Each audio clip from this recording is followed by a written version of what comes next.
Many people are familiar with the basics of the 5-part plot structure, and often that is enough to get you through analyzing a story or mapping out a story you want to write. But when I was writing Adequate Yearly Progress, which is a teacher novel that follows the perspectives of several different characters and has multiple plot arcs, I found myself completely stuck at some point. And right around that time, somebody introduced me to the concept of the 7 basic plots, which is based on a book by Christopher Booker. The concept of the 7 basic plots is that most plots are not original. Plots get reused in many different kinds of stories, and the originality comes from how we remodel and reuse these elements, not from coming up with an original plot itself. That revelation helped me get unstuck with my novel, and I immediately brought it into my high school class, which is why I have these workbooks that other teachers now use in their classes. What you'll see in the rest of this video is an example of how I teach the 7 basic plots, mostly from the presentation portion of a workshop I did for the Nova Southeastern University Alvin Sherman Library Writers Series. Here we go.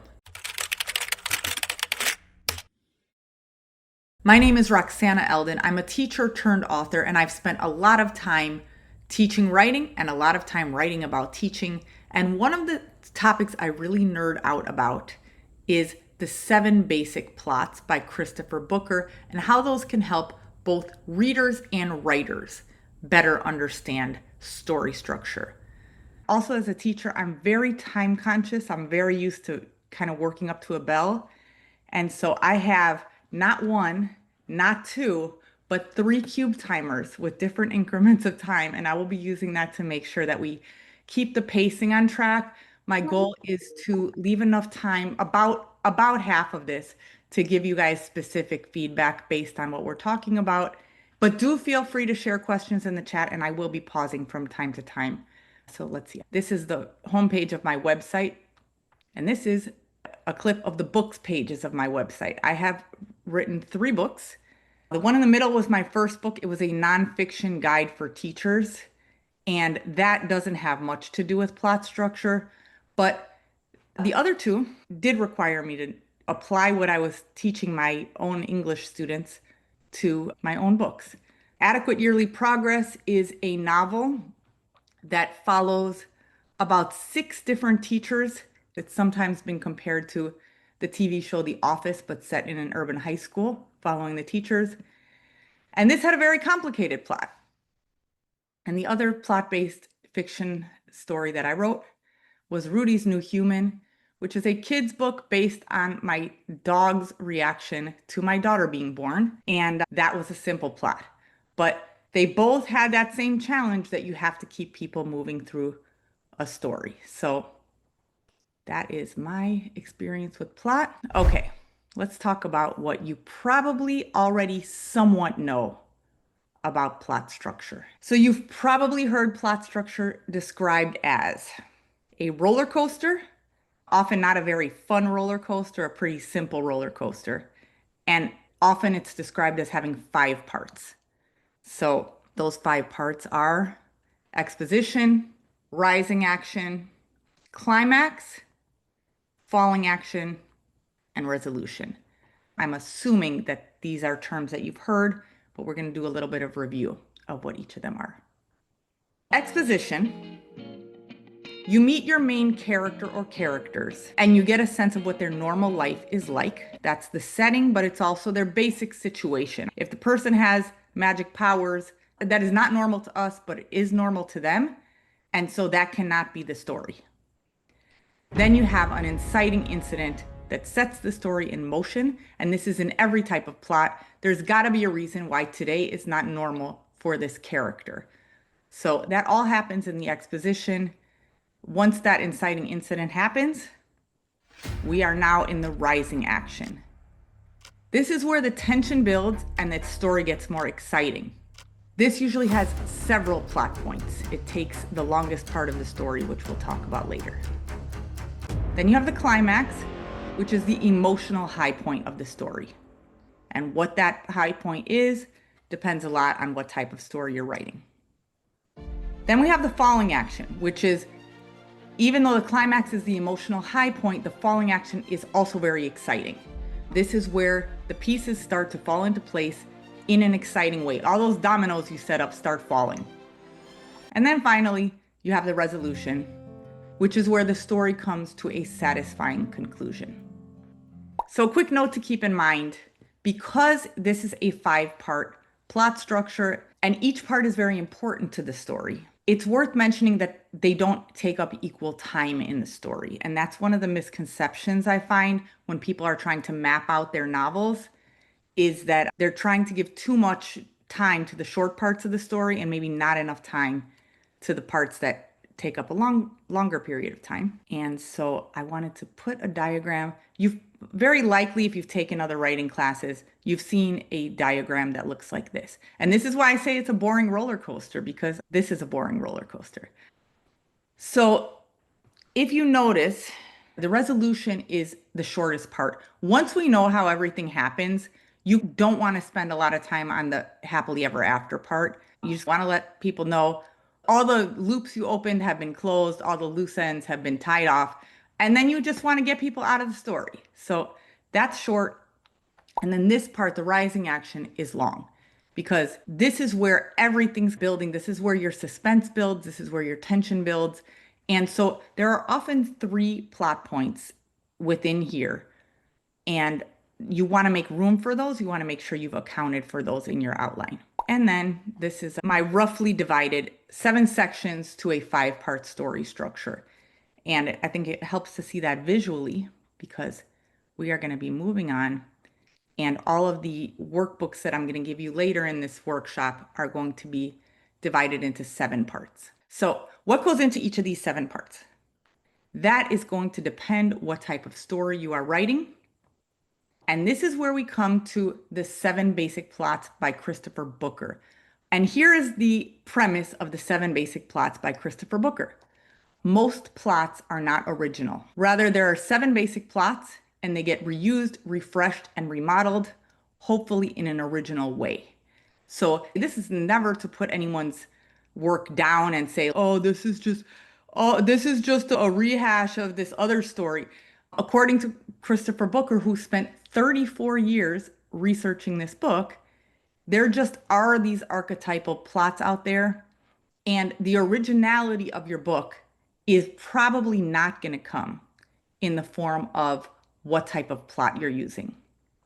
And that was a revelation to me, because it allowed me to stop trying to come up with an original plot and instead focus on some of the other areas where there is more room for originality. I was about 5 years into writing Adequate Yearly Progress. I was stuck. After hearing this, I dropped everything. I created a detailed color-coded outline that looked like this. And it was 73 pages long. So just so you know who you're dealing with in this workshop. Okay, and so this is where I'm going to give you a warning, because I've been online researching this, and there is a lot of room for debate in these plots, and there's a lot of wiggle room.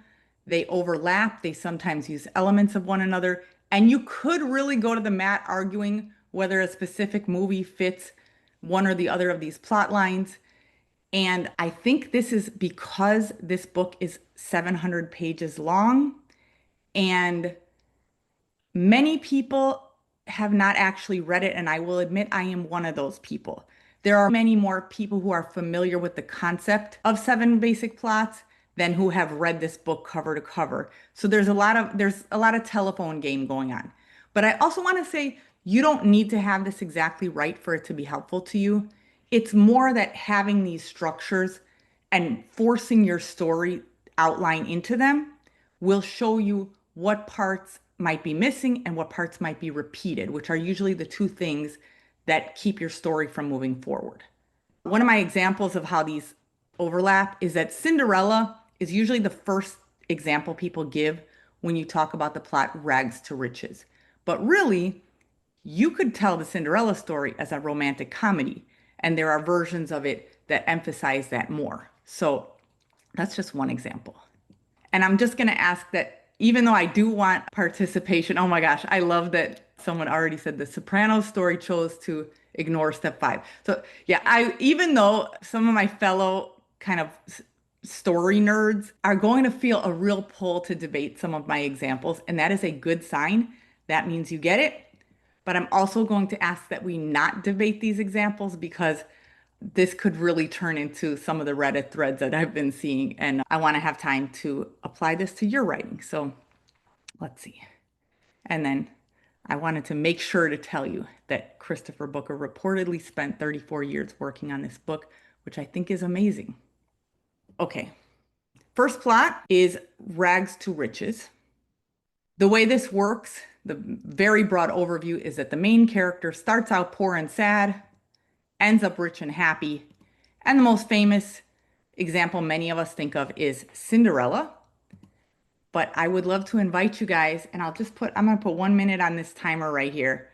Please share in the chat if you can think of just one more rags to riches story off the top of your head, book, movie, TV show, because what's really helpful is to see a few examples of these and think about what they have in common. So I'm going to share my examples in a second, but I'd love to get a few kind of Family Feud style guesses on your part also.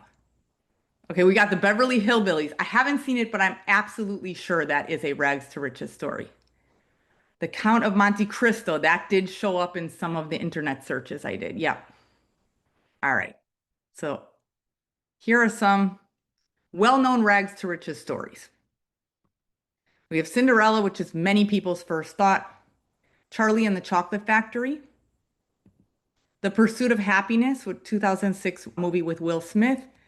Slumdog Millionaire, 2008 movie set in India on a game show. It's a very different plot than Cinderella. And then countless Cinderella spin-offs, including Pretty Women or Pretty Woman, Sneakerella, which is a current Netflix musical on Netflix where the Cinderella character is a boy, a teenage boy, and he designs sneakers. So you can imagine that there's like the sneaker is the shoe, and they hit all those plot points, and this is a surprisingly good movie. And then there is a movie that I haven't seen called Cinderfella from 1960. And then there's also a 2024 Netflix series called Geek Girl, where the girl gets discovered as a model, even though she's a geek in her school. And she has a stepmother, but this stepmother, because it's 2025 and we've learned that not all stepmothers are evil, the stepmother is just a concerned stepmother. So those are the rags to riches stories. And if you think about what they have in common, it is the underlying bones of the rags to riches story. All right, the next up we have Overcoming the Monster. And this is where the main character is forced into a confrontation with a villain or negative force. Often that villain or negative force comes to them. This is someone who's minding their own business because our hero is never a bully. For example, Jaws, right, would be a very different movie if the guy just went into the ocean and started killing sharks that were minding their own business. So the main character is forced into this confrontation on their own turf with a villain or negative force, and in the process shows heroic qualities as they defeat this monster. And that is the basic arc of the Overcoming the Monster narrative. Jaws is one, but I'm going to give you guys a minute and see if you can. Oh, someone said Beowulf for Overcoming the Monster. You are correct. That is a classic Overcoming the Monster story. Superman, yes, I think Superman generally, yeah, he doesn't go looking for trouble. It comes to him. Give me one more example, guys, or I'm going to have to let this timer just run down to 1 minute. Okay, we got Star Wars, which apparently there are different Star Wars movies with different plots, but definitely some of the Star Wars will work for that. Okay, so here are some well-known Overcoming the Monster stories.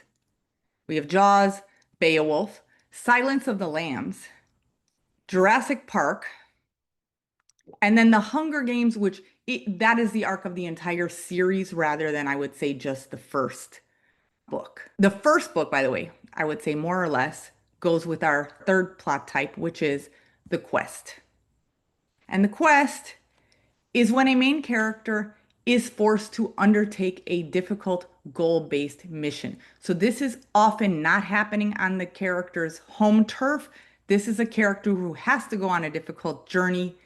But same thing, they don't just go looking for trouble. They are forced into this mission, and there's something at stake, often not just for them, but for some innocent people who need their help.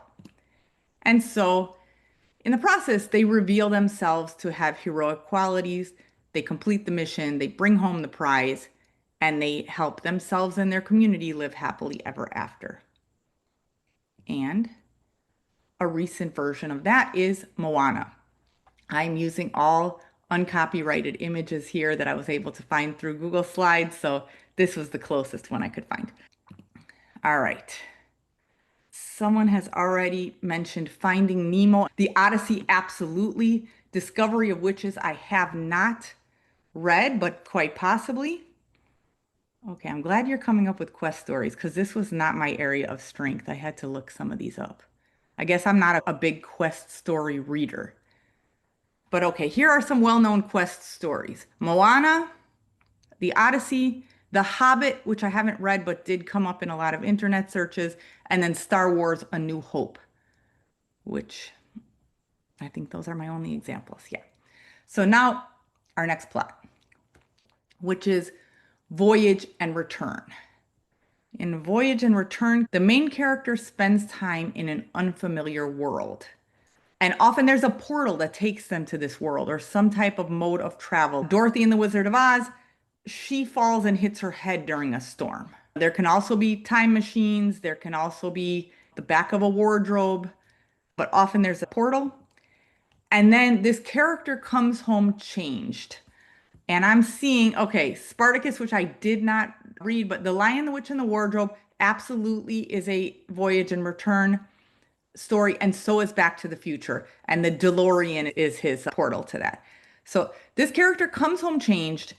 They don't need to be so heroic in this one because in some cases, we're not quite sure if this whole thing was a dream. So often they bring the lesson home, but they don't bring the drama of this alternate universe home. Let's see, a Connecticut Yankee in King Arthur's court. Another example I haven't read, but I'm just going to trust you. But that sounds right because they're from Connecticut and now they're in King Arthur's court. This sounds like, even in the title, it suggests this is Alice in Wonderland. You guys are doing such a great job already. I'm just going to skip this slide. And here are the examples that I have for this. We have Alice in Wonderland, The Wizard of Oz, The Lion, the Witch, and the Wardrobe, 13 Going on 30, Freaky Friday, which actually both the mother and daughter go into each other's unfamiliar worlds, and then Back to the Future. Yeah. Peter Pan, Vicky said, which I think also is a good Voyage and Return one. And yeah, if you really think about these, they all have a portal. There's always some type of lesson and sometimes a renewed appreciation for everyday life. And very little of the drama from the alternate universe follows them home, although you do have something like Back to the Future where Marty McFly has tinkered with the past and it does mess up the present, but still, it's not like the whole past world comes pouring into the present. All right, so the next plot point is tragedy. A tragedy is where the main character begins with promise and potential, but is gradually undone by a fatal flaw in their character or negative external forces. Sometimes they die, and sometimes they just, we'll just say, come undone. Things just do not go well with them. So we have Hamlet, which is in fact the uncopyrighted image that I chose for this. And Gone with the Wind, sounds right, but also, and the title suggests Gone with the Wind sounds like a tragic story. I watched that so long ago, I cannot remember. But any other examples? All right, you can keep them coming if you want to, but here are the ones I have for you. All Shakespearean tragedies, Carrie said. Yes, absolutely. Shakespeare's known for this genre. So we have Hamlet and other Shakespearean tragedies. We have 1984, which I wanted to include because The character doesn't die at the end, and it really, the tragedy is caused by the external forces in the world that he lives in rather than a fatal flaw with his own personality. Also, some of the plot lines in The Wire fit as tragedies, and same thing, they're caused by societal forces. We have Hamilton. We have Breaking Bad, if you watch the entire series. And since I'm doing this presentation from Miami, I cannot leave out the quintessential 1980s Miami tragedy that I'm going to give you like 1 second to put in the chat if you want to. Oh, someone said Miami Vice, and that is potentially true. But the correct answer goes to Paulette, which is Scarface. This has, if you compare this plot point by plot point to Hamlet or Hamilton, you would probably find that you could outline them very easily on the same outline. Okay, so the next story is Rebirth. I'm doing these in a pretty random order that I picked out. I don't think this is the order in the book, but I lined them up based on adjacent plot lines. So Rebirth, the main character is stuck in their ways, and this could easily be somebody who has a tragic flaw in a tragedy and it becomes their undoing. But in a rebirth story, they undergo a transformation and they get a second chance with the lessons or transformed characteristics from that transformation. The classic example would be Ebenezer Scrooge from A Christmas Carol. He starts out very greedy and uncaring, and by showing the Christmas past, Christmas future, etc., he changes his ways and gets a new chance. Not necessarily that he was going to die, but he was going to live as a lonely man for the rest of his life. All right. Any other examples of rebirth stories? Oh, this is Saul becomes Paul in the Bible. How the Grinch Stole Christmas, absolutely. And I would even say a lot of Christmas stories probably trend toward rebirth. And Carrie, I'm a little bit embarrassed to say, when you said Saul, I was thinking of Better Call Saul, which I actually think is a rebirth story. Guardians of the Galaxy, I'm going to trust you on. The Mask, I think that also fits. I saw that so long ago, but I think that makes sense. And I'm going to move on to my examples. So we have A Christmas Carol. We have Schitt's Creek, the TV show. Ted Lasso, the TV show, which in fact, even within Ted Lasso, there's a lot of reborn characters. Groundhog Day. And then I'm bringing up, this is not necessarily a household name, but this is a book I read by Augusten Burroughs. It's called Dry, and it is an alcohol addiction memoir. It's very well written. And I wanted to use that as an excuse to mention that many addiction memoirs fit the rebirth narrative. And as I was writing this, but I didn't have a time to adjust the slides to say this, many memoirs in general fit the rebirth narrative. Do with that what you will. If you're writing a memoir, you may want it to fit the rebirth narrative, or you may specifically not for that reason. Our final type of story, which I feel like stands on its own somewhat, is the comedy, which includes romantic comedy. In fact, most people, I think when you think of a comedy, the first thing that will pop into their head is a romantic comedy. But this is where characters start in an imperfect world. They go through chaos and confusion. Hopefully it's funny. And they end up in a better, more harmonious place than where they began. And this doesn't have to be romantic, but you can see how this would fit a romance, because usually the character starts out going on a lot of bad dates or leaving a bad relationship, goes through chaos and confusion, and hopefully they end up with the person that they were meant to be with. And this is a stock photo picture of just two people holding coffee who look happy. I do not have a movie in mind for this one, but I would love to know. Oh, okay, so I see Overboard, I see Sleepless in Seattle. I know you guys can think of a comedy. And I would, by the way, I'm very short on non-romantic comedies. So if you've got one of those, I'd love to hear it. Bridesmaids, absolutely. Miss Congeniality, sure. I'm guessing she probably wins the Miss America pageant. Let's see. We have airplane for comedy. All right, so let's come up with these examples now. So here are some well-known comedy stories. So this was a not a romantic comedy, Mrs. Doubtfire, where Robin Williams wants to see his kids again and dresses up as a woman to be their nanny. And The Hangover, where, a guy's about to get married, but it really doesn't center on the relationship. It centers on, are these group of guys going to get themselves out of trouble? And then here are some well-known romantic comedies. We have When Harry Met Sally. My first draft of this was like all Meg Ryan movies. Sleepless in Seattle was on there. We have Jerry Maguire. And if you notice, he also achieves career success. So it's not just the romance. And The Big Sick, which is a more recent romantic comedy that I really enjoyed. My personal favorite romantic comedy is Eternal Sunshine of the Spotless Mind, but it just seemed like too much of a deep cut to put in this slideshow. And so many more. It's a fun one to watch, and so there's a lot of movies like this. The question that I hope you're starting to think about is, how does this relate to your story?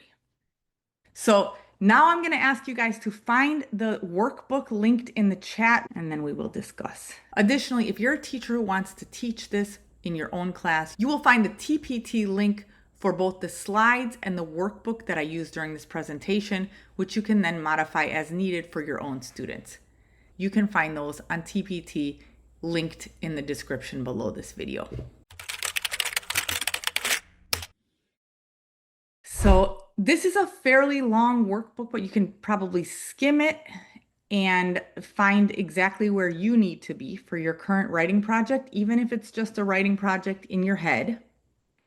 Step one for you, once you have that in front of you, is going to be to figure out which of the 7 plots is closest to the story you're writing. So if you look at this, you'll see that this is just an overview of what I talked about.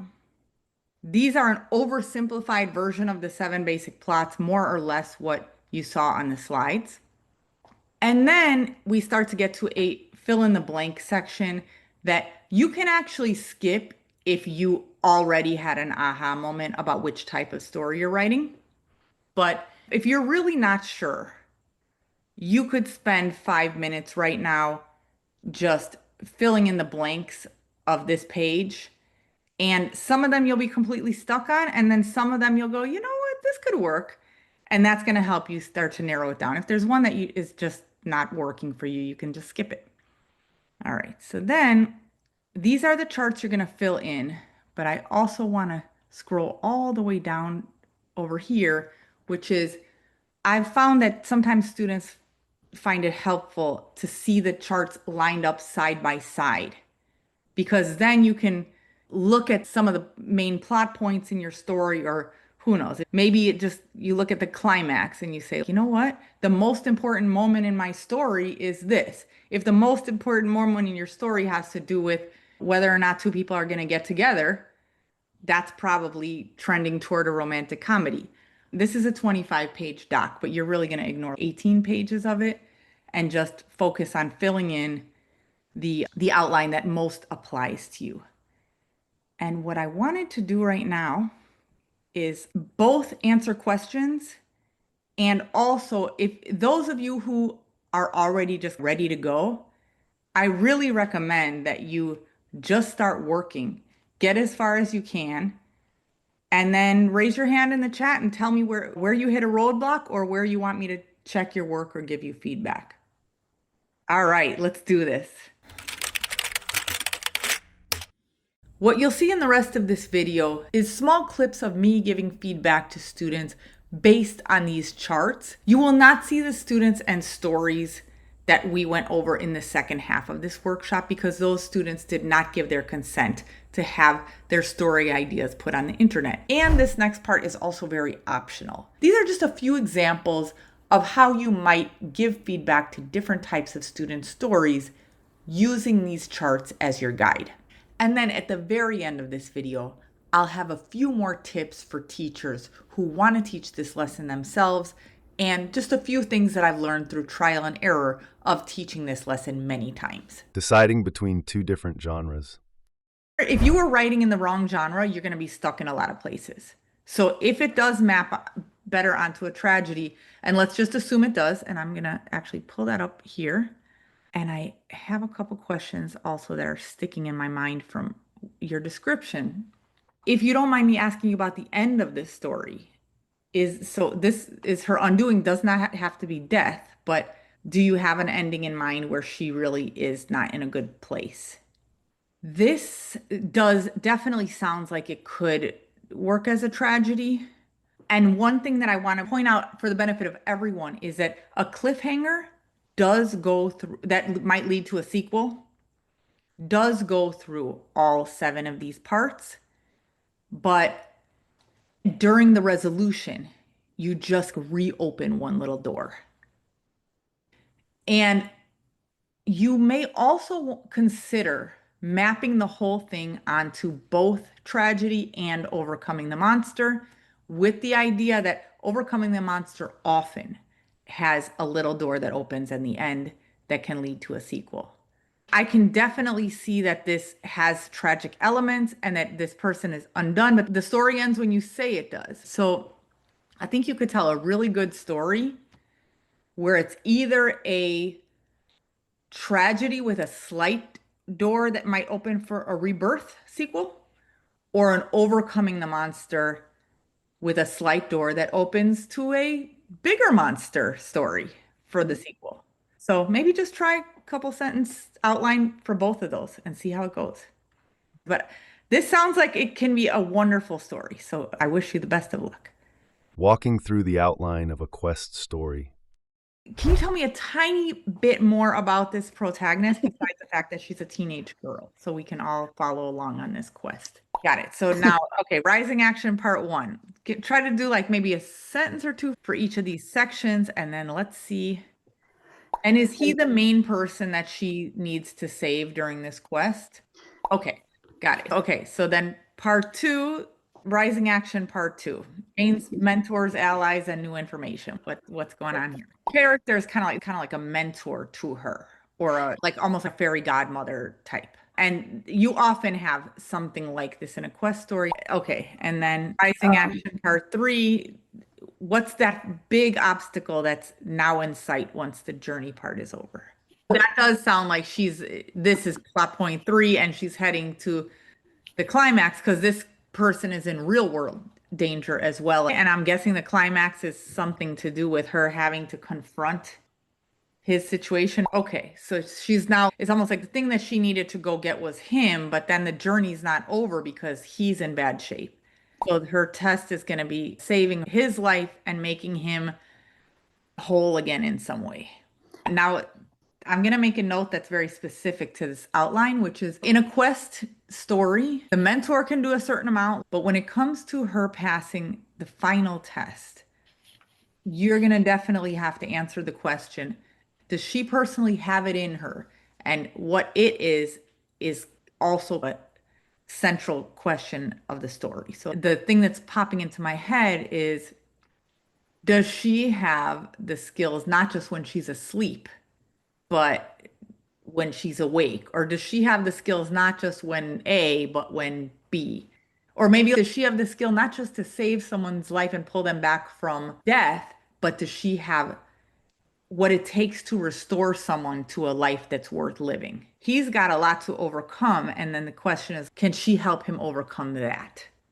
I'm assuming this, but they get together at some point as girlfriend and boyfriend, right? Okay. So here's another thought I have for you about this resolution. This sounds like a great book. This sounds like it could be great.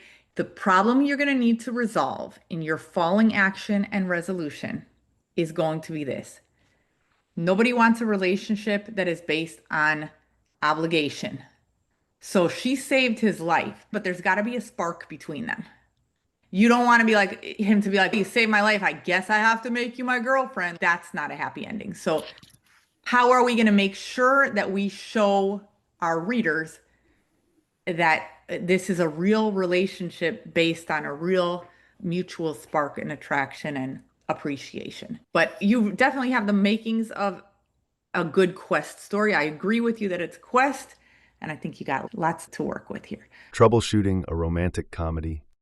I think the notes that you're getting from your writers group are like, yeah, if you're trying to interfere in someone else's relationship, that has potential to make you an unlikable character. Often this would be like the beautiful cheerleader character in a story that would be doing this to someone else. Even though this girl's like kind of nerdy and the character that's often like the character we would sympathize with in a teen rom-com. Yeah, if she's trying to break up a relationship, there has to be a reason that it's not that she can't, but it's that there has to be a reason. Cheerleaders are often unlikable characters in these type of stories, but like this cheerleader, as far as I can tell, has not done anything wrong. So she's got to have a really good reason to mess with other people's relationships, or maybe she's not doing that. I want you to really think about the idea that she is not being a manipulative person that breaks up other people's relationships. Maybe there's just like another way that all of this interaction can happen. And if you can, there's many movies that kind of sort of have this plot line, and just see how the authors of those movies have worked this out. But I think you've got something good here, and you're going to resolve that question, and your story is going to be stronger for it. I really was so impressed by all of the stories that you guys shared. There's so much to work with for every single one of these stories, and I wish you good luck with the quest of finishing these stories and becoming an author. I'm really grateful to Nova Southeastern University and Serena Smith of the Alvin Sherman Library for allowing me to use this recording to also help teachers who want to teach this in their own classrooms. They have a wonderful lineup of free workshops for writers. I cannot recommend them enough, and I will have the link to that below this video. Additionally, if you're a teacher who wants to teach this in your own class, you will find the TPT link for both the slides and the workbook that I used during this presentation, which you can then modify as needed for your own students. I would recommend this lesson for high school level students who are already familiar with the 5-part plot structure. If your students are writing their own story, mapping that story onto one of the 7 basic plot outlines can help them get unstuck and help their story be more organized. And it is especially good for a class that is planning to take on the National Novel Writing Month Challenge. But you don't have to be. It can really be for any group of secondary level students who are familiar with 5-part plot structure. In any case, I hope you enjoyed this lesson as much as I enjoyed teaching it. Thank you for watching and have a great day.